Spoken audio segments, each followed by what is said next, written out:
happened in that third quarter that caused you guys so much problems? You came out in the first half, exploded on them, and then just fell apart in the third quarter.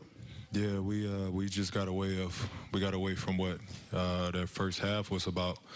I thought in the first half we did a great job of attacking early in the offense, attacking early in the shot clock, getting the ball up early, and exploring early. I thought we slowed the pace down, we slowed the game down, and that gives team momentum, and they took advantage of it in the second half.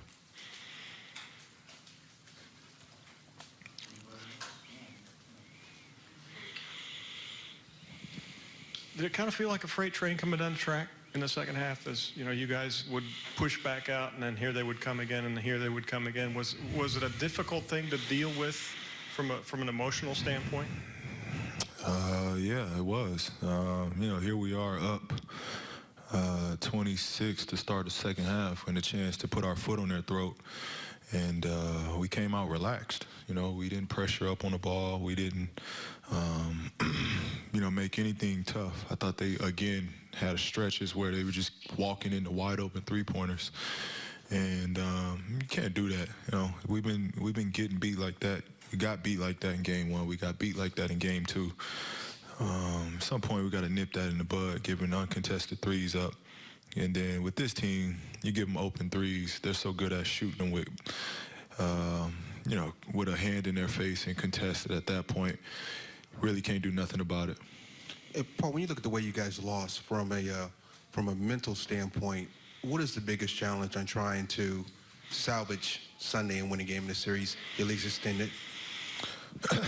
Well, we got to go out with a fight. We got to go out swinging. This thing is about, at this point, good thing for us. We've been great with facing this kind of adversity and this kind of pressure of having to win to stay alive.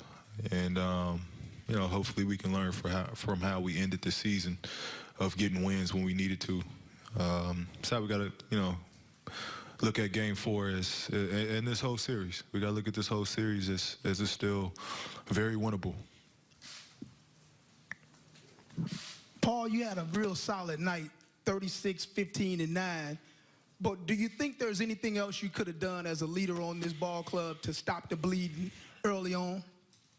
Yeah, I thought early on in the third, I saw it getting out of hand, but again, it comes down to trust. I trust the guys on that floor. But I just thought, I watched it kind of unravel. That's when I should have, stepped in and demanded the ball maybe a little bit more to just to start out, get us moving, get it flowing, get everybody in the rhythm again, engage everybody once again. I did a poor job of that to start that third. Paul, up until that second half, what did that first half feel like? Was it some of the best basketball you felt like you guys had clicked all season long? It was effortless. It was effortless. Nobody was thinking about. There's no thought process. Everything was happening. There was no thought process at all. We were just playing. We were feeding off the crowd. We were feeding off one another energy.